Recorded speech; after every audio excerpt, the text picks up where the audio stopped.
Everyone, welcome to my channel maths tutorials. आज का जो हमारा टॉपिक है वो है how to prepare truth tables. ठीक है, ये एक बहुत ही इंपॉर्टेंट टॉपिक है जो आपके 10th स्टैंडर्ड के बाद कवर किया जाएगा मैथ सब्जेक्ट में। So how to prepare truth tables. Truth tables हम किस पे प्रिपेयर करते हैं? ट्रूथ टेबल्स हम कंडीशंस पे प्रिपेयर करते हैं, या फिर हम बोल सकते हैं ट्रूथ टेबल्स हम स्टेटमेंट्स पे प्रिपेयर करते हैं। ठीक है, तो अब स्टेटमेंट्स 2 स्टेटमेंट्स हो सकते हैं, 3 स्टेटमेंट्स हो सकते हैं। ठीक है, आज हम देखेंगे कि हम 2 स्टेटमेंट्स के ट्रूथ टेबल्स कैसे प्रिपेयर करते हैं। तो जो 2 स्टेटमेंट्स हमारे होंगे वो होंगे P एंड Q। ये दोनों हम होंगे हमारे 2 स्टेटमेंट्स। तो हमारे मैंने डिफरेंट कंडीशंस ले लिए जिस पे हम देखेंगे ट्रूथ टेबल्स कैसे प्रिपेयर किया जाता है। फर्स्ट कंडीशन जो है वो है कंजंक्शन, ओके, जिसको हम एंड भी बोल सकते हैं। ठीक है, कंजंक्शन जिसको हम एंड भी बोल सकते हैं। सो ये है मेरा स्टेटमेंट P, ये है मेरा स्टेटमेंट Q।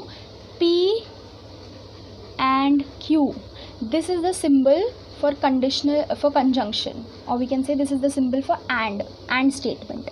ठीक है, P and Q, statement P and statement Q। Okay, so अब हम इसके लिए ट्रूथ टेबल प्रिपेयर करते हैं। ट्रूथ टेबल प्रिपेयर करने के लिए 2 कंडीशंस होती है, ट्रू या फॉल्स। सो अभी P है, Q है, P एंड Q है। सो अगर आप लोग पहले ट्रिक देख लीजिए आपको लिखना कैसे होता है। ठीक है, अगर मैं P के टेबल को लिखूँगी T T F F, that is true true false false. Q के कॉलम में मैं लिखूँगी true false true false. Okay, so this is true true false false true false true false. ये हमने फिल कर दिया। अब हमें देखना है कि एंड में होता क्या है, दैट इज़ कंजंक्शन में हम ट्रूथ टेबल कैसे बनाएंगे। सो कंजंक्शन में या एंड में क्या होता है मैं आप लोगों को पहले बता देती हूँ।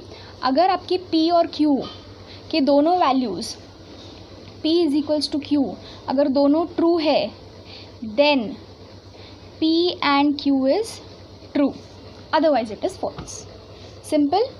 अगर P और Q दोनों की वैल्यू ट्रू है तो P एंड Q की वैल्यू भी ट्रू होगी। सो देखते हैं। सो दोनों की value true true, so P and Q की ट्रू। ट्रू फॉल्स दोनों ट्रू नहीं है, so this is going to be false. False true दोनों भी ट्रू नहीं है, so this is going to be false. False false एक भी ट्रू नहीं है, so this is going to be false again. Okay, I hope आप लोगों को समझ में आया होगा। अगर P की वैल्यू Q की वैल्यू दोनों की वैल्यू ट्रू है देन P एंड Q के कॉलम में ट्रू आएगा, otherwise in any of the conditions it's going to be false. Okay, अब हम बढ़ते हैं हमारे सेकेंड कंडीशन पे, दैट इज़ डिसजंक्शन, या फिर आप उसको बोल सकते हैं or statements.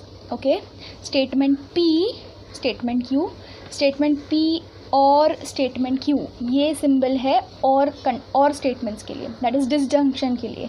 Statement P or statement Q। Okay, अभी इसे फिल करते हैं। फिल करना सेम है, that is true true false false true false true false. Okay, अब हम देखते हैं P और Q में क्या होता है। P और Q में इफ़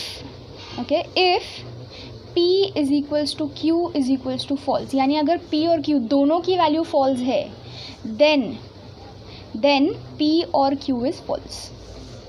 ओके, अगर दोनों की वैल्यू फॉल्स है then it is going to be false, otherwise in any conditions P और Q ट्रू होगा। ठीक है, तो देखते हैं अगर दोनों फॉल्स हुए तो फॉल्स लिखना है। दोनों फॉल्स है नहीं है तो ट्रू आएगा, दोनों फॉल्स है नहीं है तो ट्रू आएगा, दोनों फॉल्स है नहीं है तो ट्रू आएगा। False false P is equals to Q, दोनों फॉल्स है तो P और Q क्या आएगा? False, so this is going to be false. Okay, this was for or condition, disjunction condition. ठीक है, नेक्स्ट कंडीशन देखते हैं, it is implication. Okay, implication, और हम बोल सकते हैं कंडीशनल स्टेटमेंट्स। अब इसको बोलते कैसे है? स्टेटमेंट P है स्टेटमेंट Q, ऐसे कैसे बोलेंगे? Statement P implies statement Q, this is the symbol for implication, that is P implies Q, ऐसे बोला जाता है। Statement P implies statement Q। Truth table form करते हैं, true true false false, this is same for every table, true false true false. Okay, true true false false true false true false. अब P implies Q में क्या होता है? देखो, P implies Q में if P is true and Q is false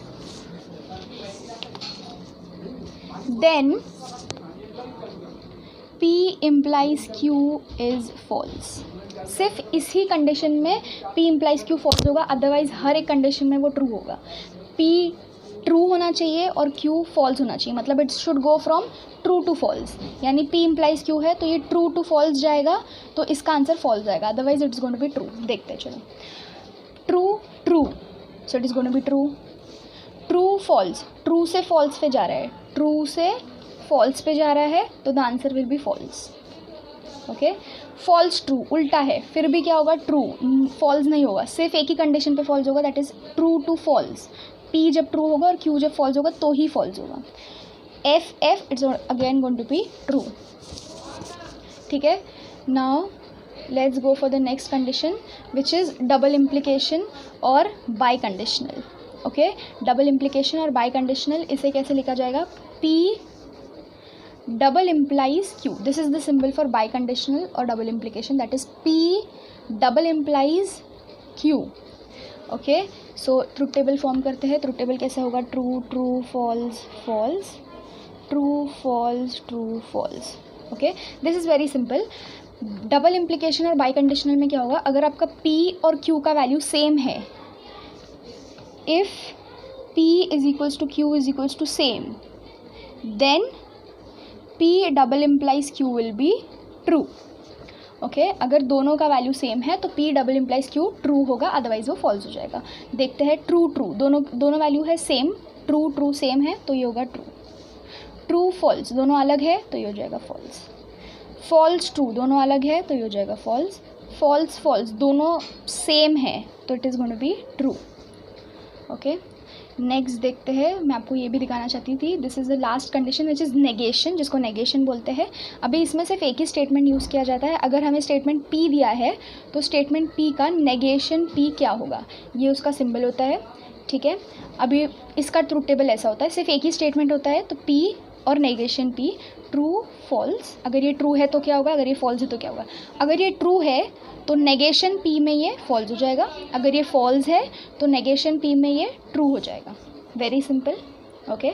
so these were the 5 conditions to prepare the truth tables. और अभी हमने ये ओनली फॉर 2 स्टेटमेंट्स देखा है. होप आपके लिए वीडियो बहुत हेल्पफुल रही होगी. अगर आपको ये वीडियो पसंद आई है तो प्लीज़ इसे लाइक कीजिएगा, मेरे चैनल को सब्सक्राइब कीजिएगा, इस वीडियो को शेयर कीजिएगा. Thank you. Bye bye.